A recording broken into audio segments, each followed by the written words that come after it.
I didn't show you what I managed to do yesterday. Look at this beauty.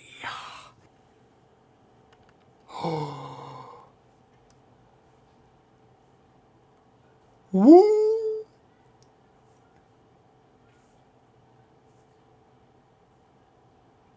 It always spawns in the same radius around the character, but at the same distance, always.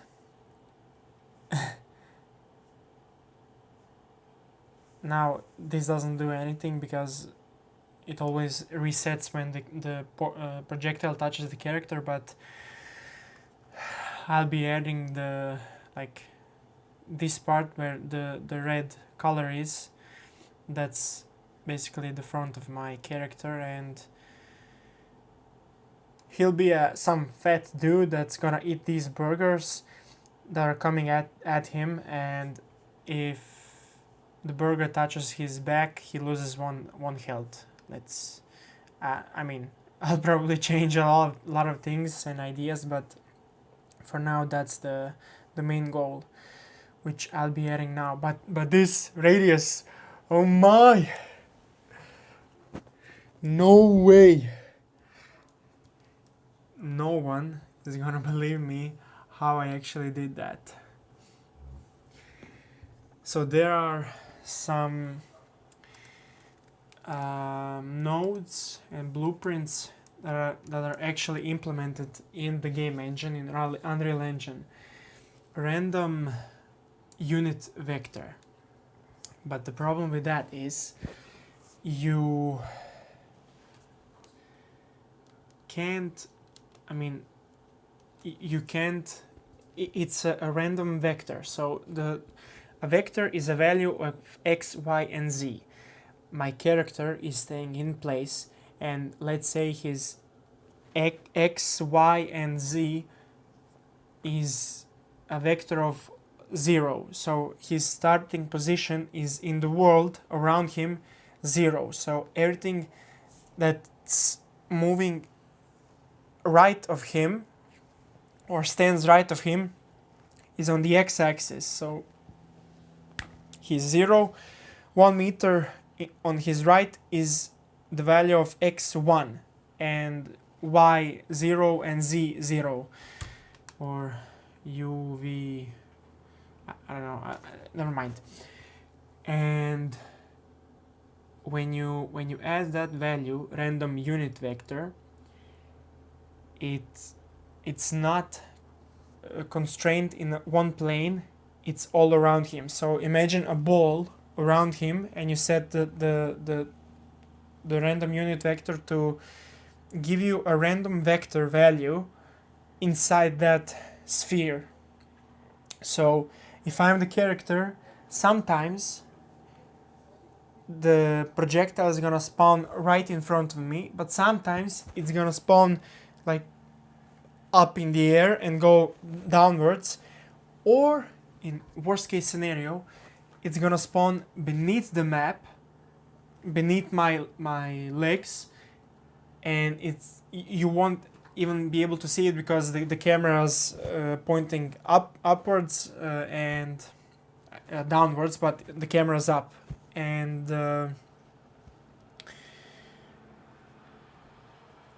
you won't even be able to see it, and the projectile won't even be able to pass through the floor, so it's gonna get stuck. And there is probably some way of clamping that value so that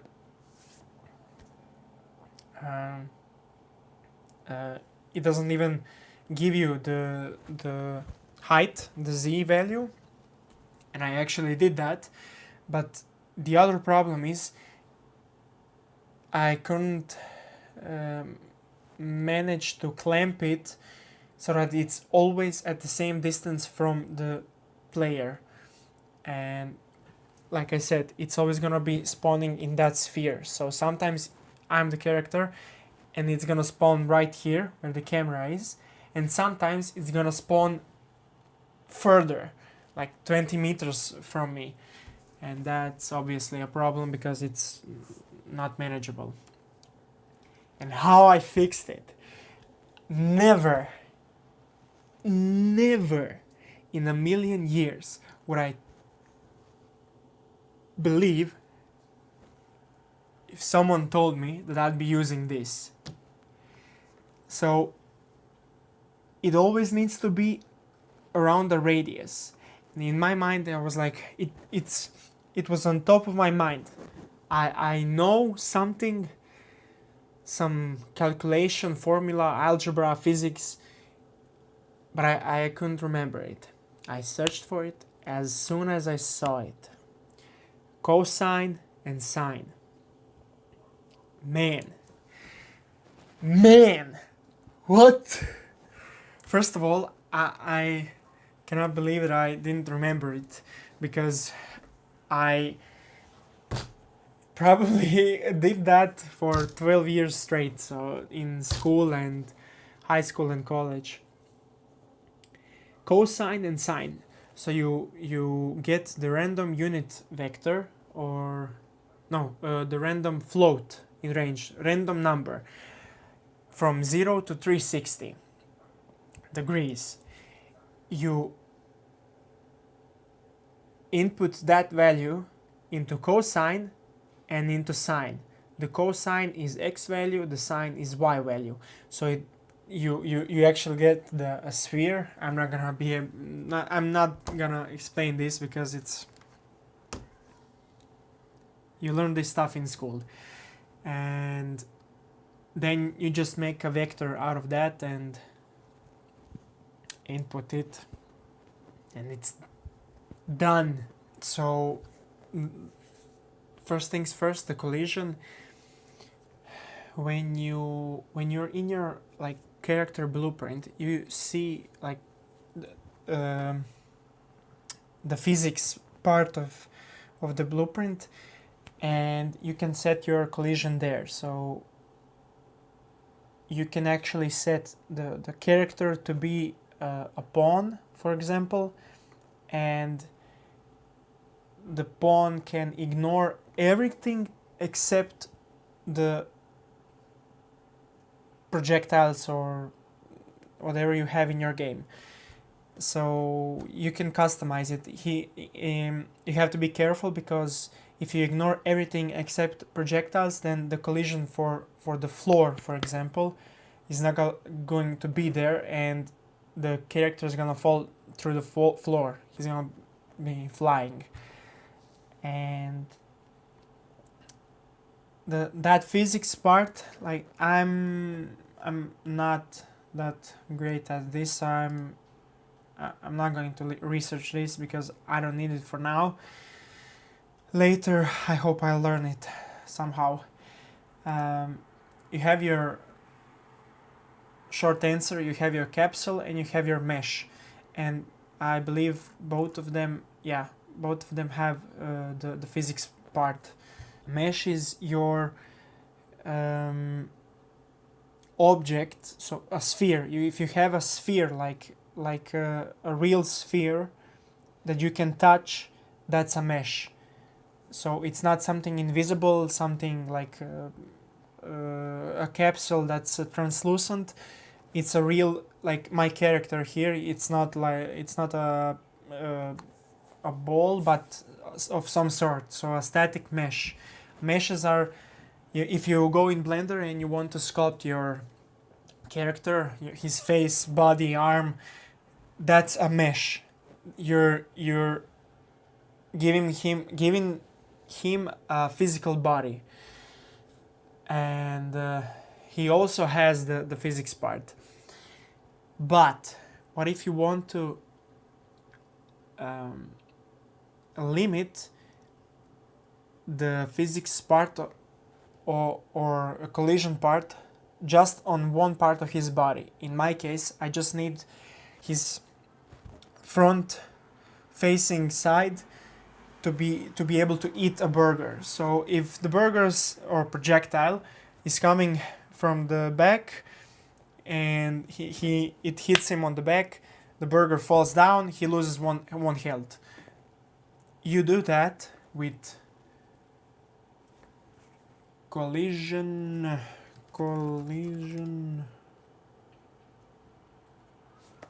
Yeah, you just type collision and you have box collision, capsule collision, and sphere collision. And it's basically just that. It's an invisible part of the character that you put in front of him, and when something touches that part, you set your logic, you program like he eats a burger or he dies or whatever, and this way you can actually have multiple collision presets around the character for different things. You see this? That's it's not a sphere, a capsule. Yeah, it's a capsule collision, and you just move it or scale it to make it bigger or smaller, and you put it in front of your character so that it's always in front of your character, and when something hits it, like I explained it. Now I'd like to show you this because the sooner you learn this, it's gonna make your life much easier. There are like key bindings on your keyboard. So for example, W is always this, so that you can move the sphere, the character, or whatever you have your like highlighted around the map. E is for rotation, so you rotate your capsule or whatever. And R is scale. So you see like blue, green, and red. Those are X, Y, and Z values. So the same as a vector, which I explained earlier. You can scale it, make it bigger or smaller in one direction, or you can select all of them and make it bigger in all directions at the same time. And the most important part is the movement. So you right click, you hold the right click on the mouse, you can move around like this, the same way you have your camera, and then you just have WASD. You move right, left, front, back, and you can move like this. And you also as well have Q and E. E is up and Q is down. The sooner you learn how to move in your project like this, it's gonna be much easier because you always have to move. And I mean, this is so intuitive. This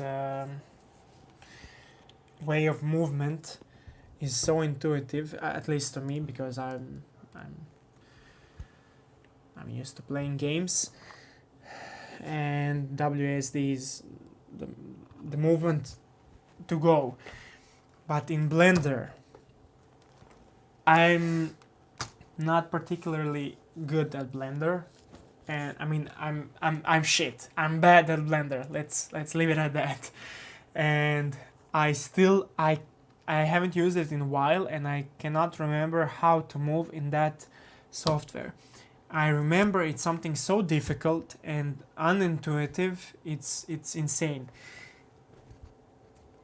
And I saw that you can actually change it to be the same as Unreal Engine. I hope. We'll see.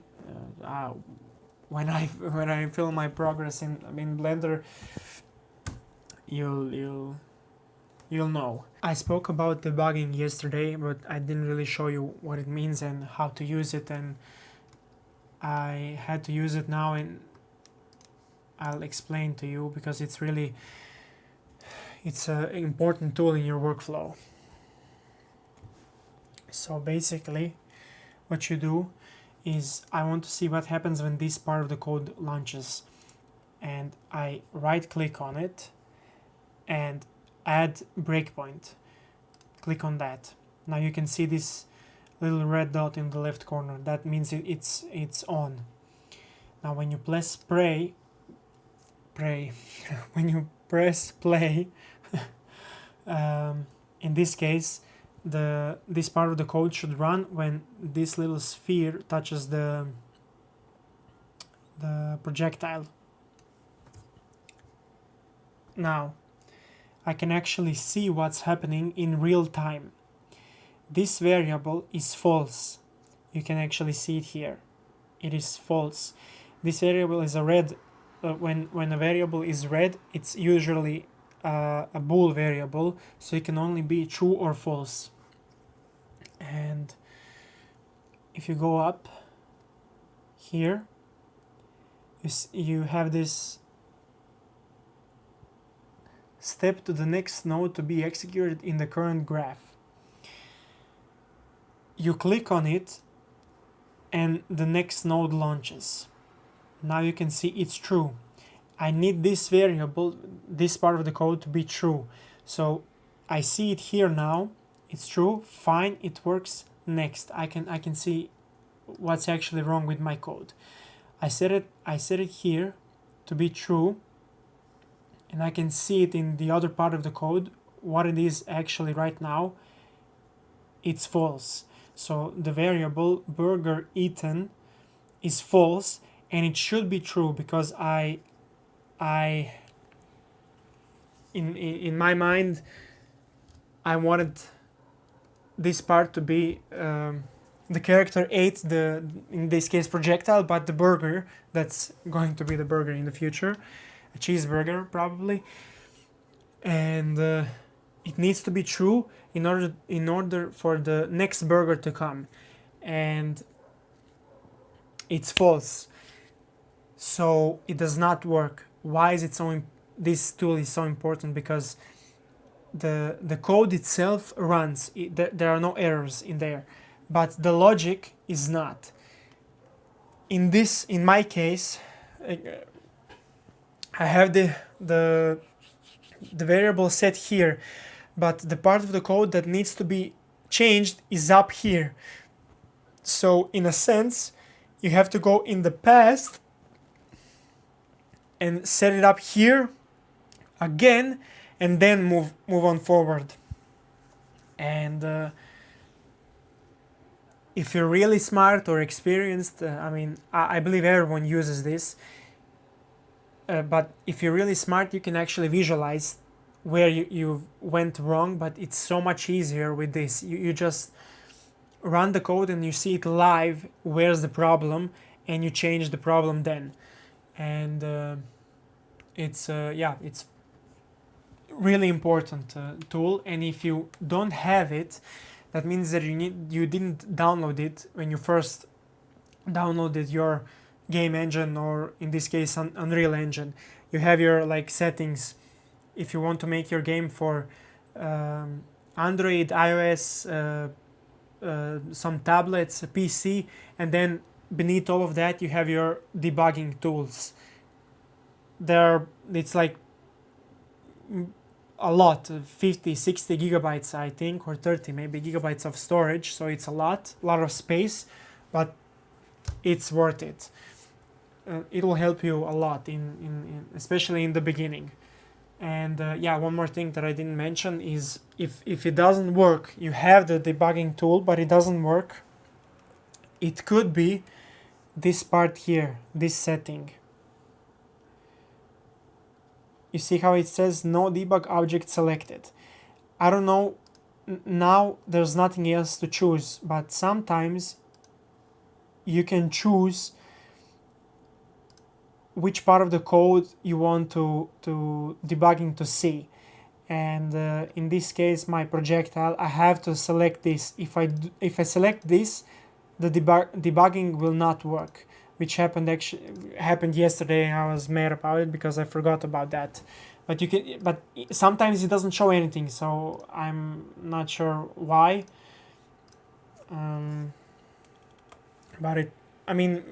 Maybe I know why, but I'm not gonna say if I'm not completely sure. So yeah, debugging. Use it, learn it. It will help you, save you. This is really interesting. I usually do my collision and collision logic. I do it with interfaces. There's a tutorial about interfaces and game state. I'll probably reference it sometimes, but there's actually a better way. In my first game, I didn't need for the collision to be separated. So if something touched my character, something happened. But now I have to have two sets of collisions, the front and the back. So if the front touches the burger, he will eat the burger, like I explained earlier. And there is actually a way for you to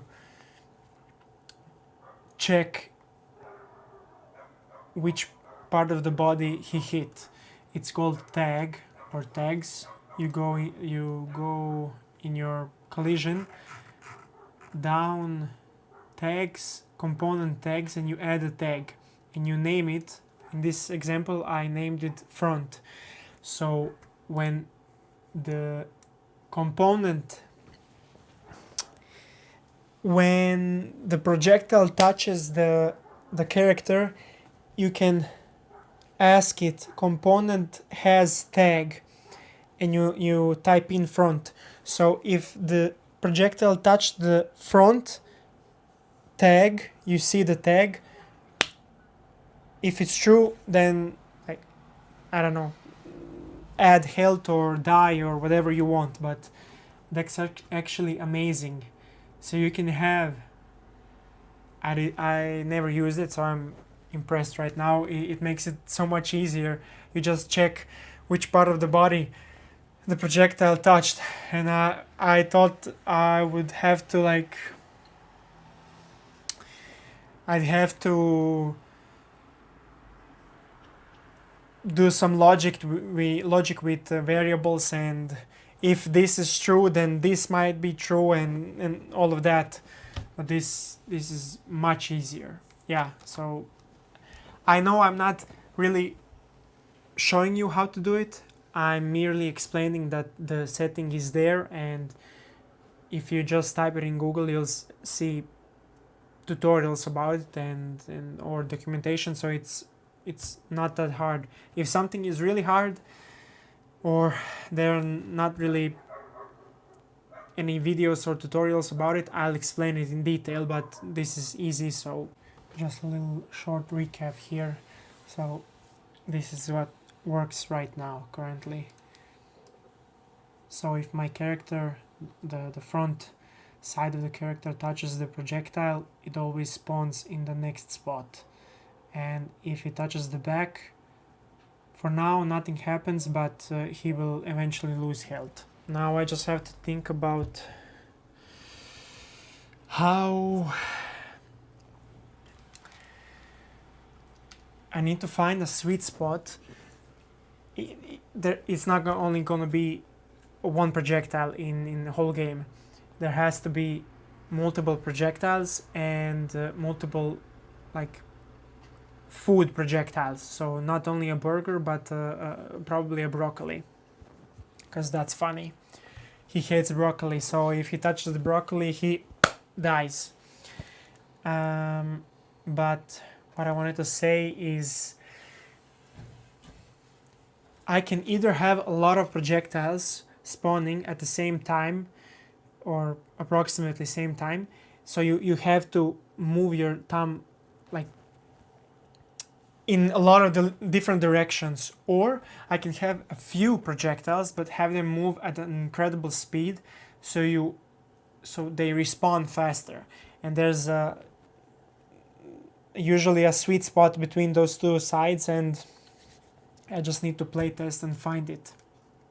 And a problem that I'll probably run into soon is if I have, let's say, 5 projectiles and they spawn at the same time and move at the same speed, I can only hit one of those projectiles at a time, and that's a problem. So I'm still not sure what I'll do, but probably some delay between each spawning projectile. So the first one will have no delay, the second one will have 0.5 seconds delay, the third one will have 1 second delay, and so on.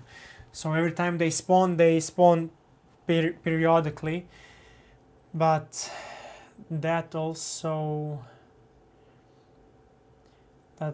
that spawns another problem, because if I have a broccoli, so the game idea is this: he can touch the burgers from the front and eat them. If the burger touches his back, he'll lose 1 HP. He has 3 health. So if he loses all HP, the game's finished, you need to start over. But if he eats the broccoli, he loses all 3 HP. So the whole of his health is gone and he'll die. But the only way to avoid that is by hitting the broccoli from the behind. And now I'm not sure if he'll lose HP then, which could be really useful, because no, never mind, I'll play test it. What I wanted to say is, if they spawn with that delay, each projectile has its own delay, and it just goes periodically one by another. That means that the player can predict at which point will the next broccoli spawn. So if on the first try the broccoli spawned after 3 burgers, you can see where I'm getting at. When all the projectiles pass and it comes to the first one again, he has no delay. The second one has 0.5 seconds delay. The third one and the fourth one is again the broccoli. And I don't like that. I want to add the randomization between it, so that it can always maybe you happen to have 3 broccolis coming at you at the same time. That would be fun. So you have to hit them from, like, your back has to be turned against them. And I'm not sure how to do that. If I do the delay option, if I go down that route, and it's not really gonna, it's not even gonna help me if I randomize the delay, because if I randomize the delay between each projectile, then sometimes it can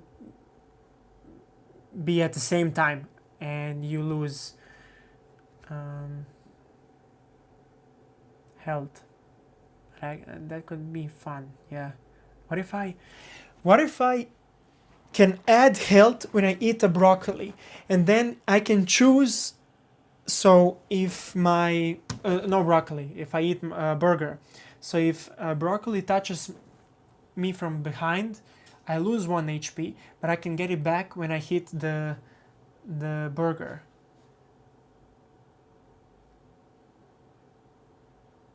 I know nothing makes sense right now, but I'm thinking out loud.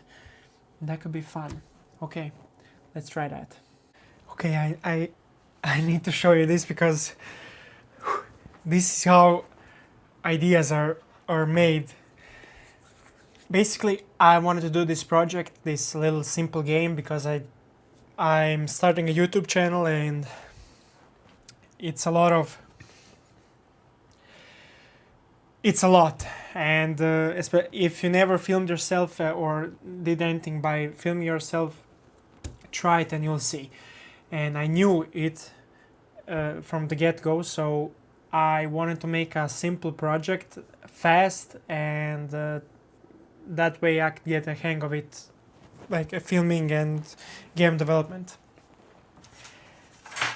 So I did not have any real inspirations about this project game, or I didn't think it would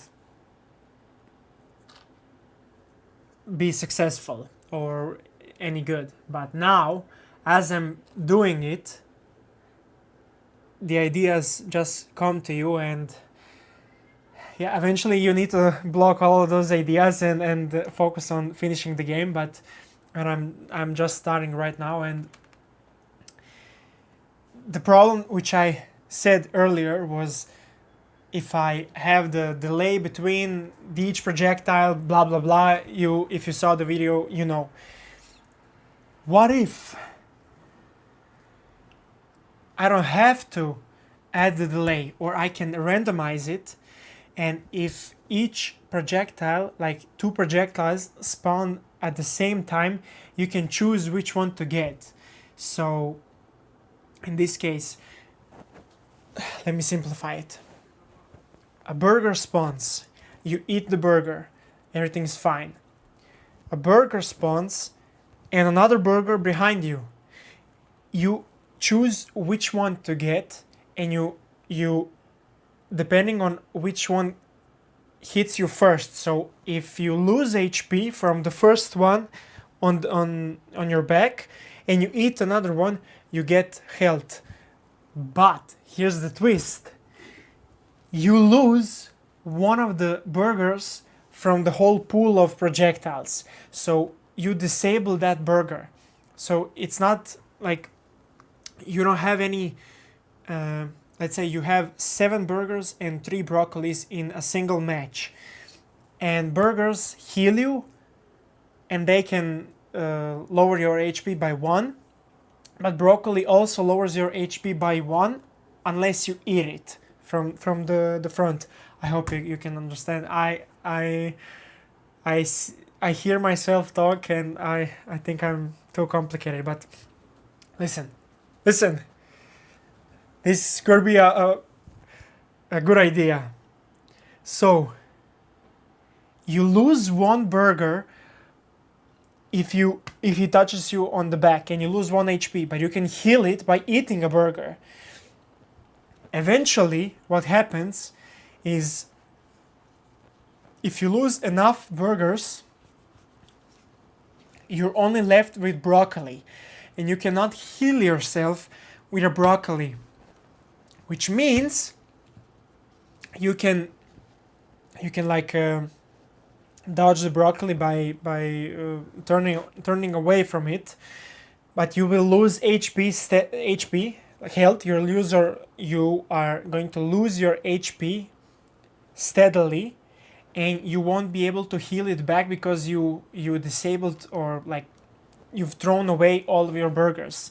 So you start with 7 burgers and 3 broccolis, and eventually you lose 1 burger because he hits you on the behind, and you have to choose, like, if there are multiple projectiles coming at you, you need to choose which one you're gonna get and which one you're gonna like throw away.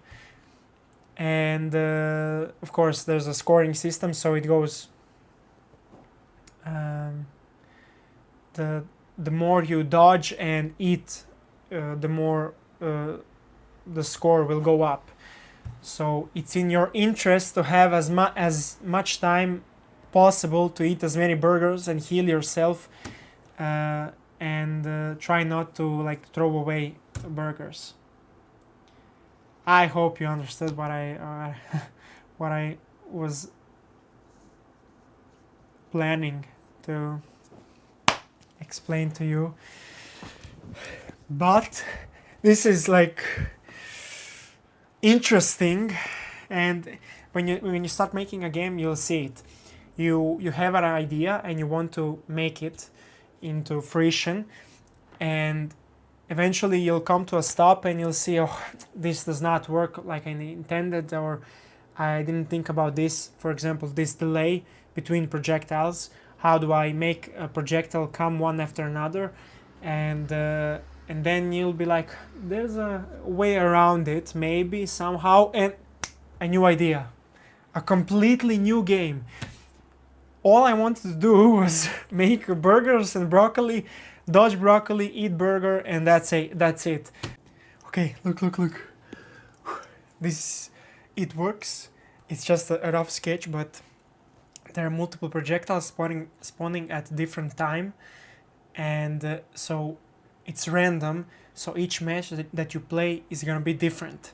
It'll be hard to understand right now because there are no like explanation on the screen, but I click play and I have to collect all of them, and if I miss one, I lose that one forever. I don't know what's happening here. So you see, I missed a lot of them, and now there's only one left. And this, I don't know why that's happening. I'll fix it. And now I missed it. I missed it, like I didn't hit it from the front of my character, and there are no projectiles left. Now I'm explaining this again in case you didn't understand it the first time.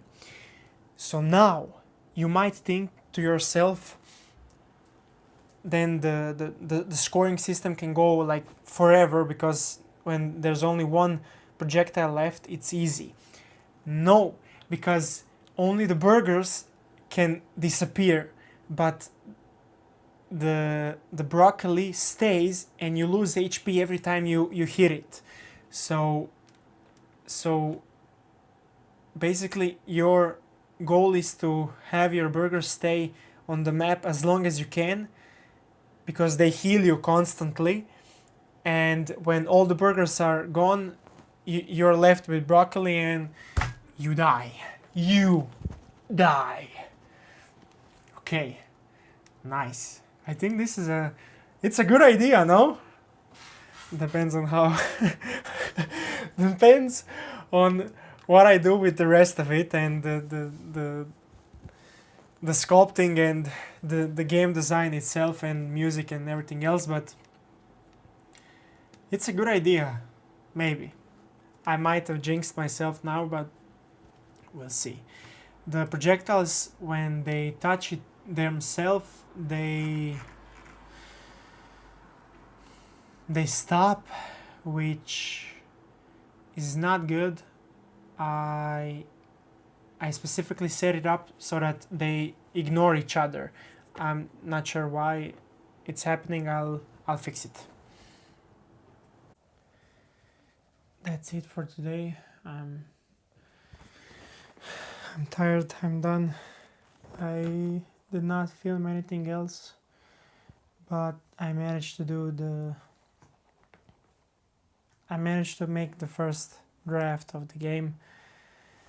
The broccoli and the burger projectiles work, and each of them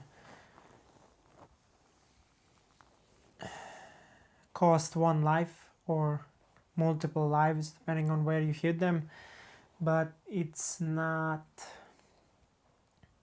very hard to play because the projectiles they're moving too fast, or there are too many of them, and